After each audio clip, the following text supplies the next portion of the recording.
Merci beaucoup, messieurs, pour vos présentations. Monsieur Harby, j'avais une question. Est-ce que vous couvrez aussi la gendarmerie? Ça, c'est une première petite question. Pour Monsieur Talabi, on avait eu l'occasion de se voir dans d'autres circonstances.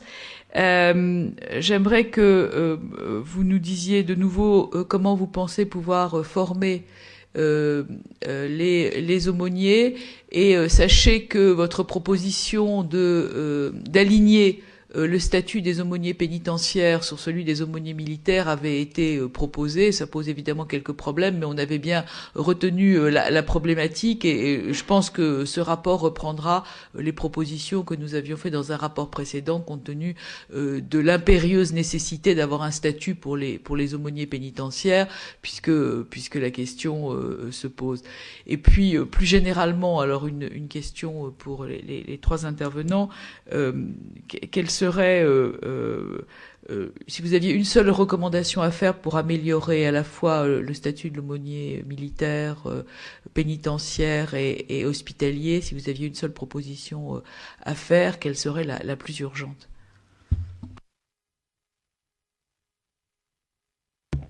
Monsieur, si vous voulez apporter quelques précisions. Oui, nous sommes présents dans les unités de gendarmerie. Nous avons 2 aumôniers qui sont recrutés directement, c'est-à-dire qu'ils ont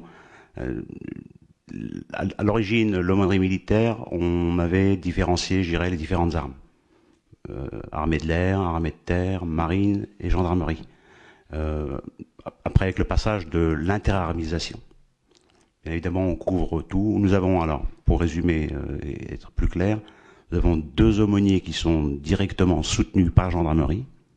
Et nous avons d'autres aumôniers qui, dans leur lettre de service, celle qui énumère, je dirais, les unités qu'ils desservent, quelques brigades de gendarmerie.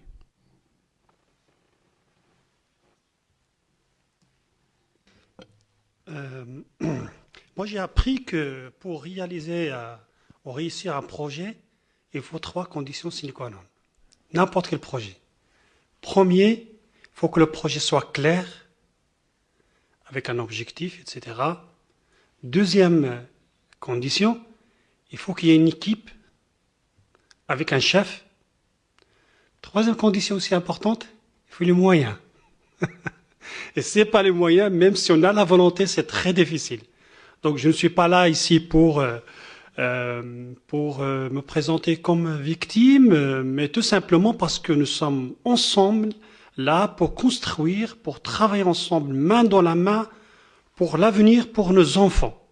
Moi, aujourd'hui, en tant qu'aumônier national, je donne de mon temps, je ne me demande pas un salaire, j'ai les moyens, je suis cadre, mon épouse médecin à Strasbourg, donc on n'a pas de souci, mais je ne pourrais pas rester toujours aumônier national. Il faut travailler, il faut agir pour l'avenir. Donc je pense qu'il faudrait prendre en considération ce point qui est très important pour pérenniser le travail.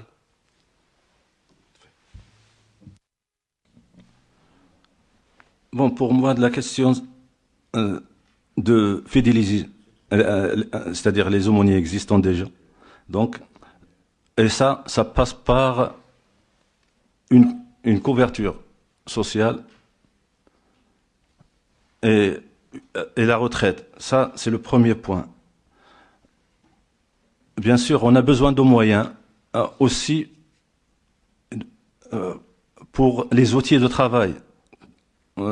On fait des distributions et il y a, je donne l'exemple des livres. Il y a des livres gratuits qui sont distribués, mais ces livres gratuits ne correspondent pas à ce qu'on souhaite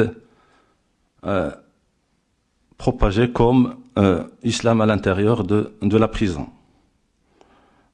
D'où les moyens sont nécessaires à ce niveau-là. Il y a aussi la question de rapidité pour moi, pour le traitement des fois de quelques dossiers. Rien que je vous donne un exemple sur la région parisienne, il y a un aumônier, on attend le retour de l'enquête, ça fait 1 an.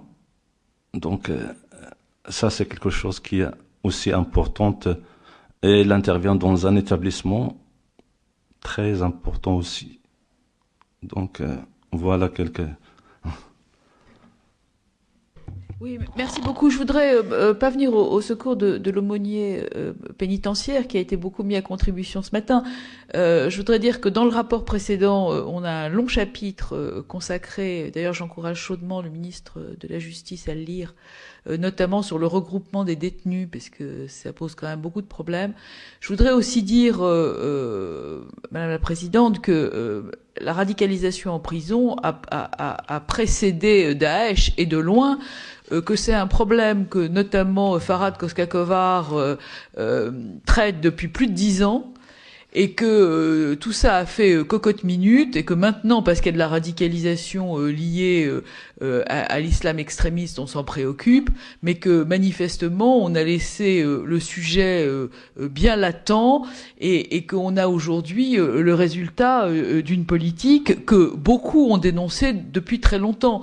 Donc c'est pas un fait récent, on n'est pas dans un cas de radicalisation comme les, enfin moi je suis plutôt pour l'islamisation de la radicalité, hein, et donc là forcément les critères se cumulent, ils sont nombreux. Et c'est vraiment un problème pour lequel il faut arriver à trouver un statut, en tous les cas, des aumôniers pénitentiaires. Et je retiens, monsieur l'aumônier militaire, la méthodologie qui me semble être la bonne. Et je pense que c'est vraiment important, Madame la Présidente. Et je crois que vous avez vraiment bien fait d'avoir cette audition commune des 3 types d'aumônerie, parce que je crois que là, on va probablement progresser. En tous les cas, merci, messieurs, de vos éclairages. Bien, merci, donc, messieurs, de votre présence et de vos interventions. Merci de votre disponibilité.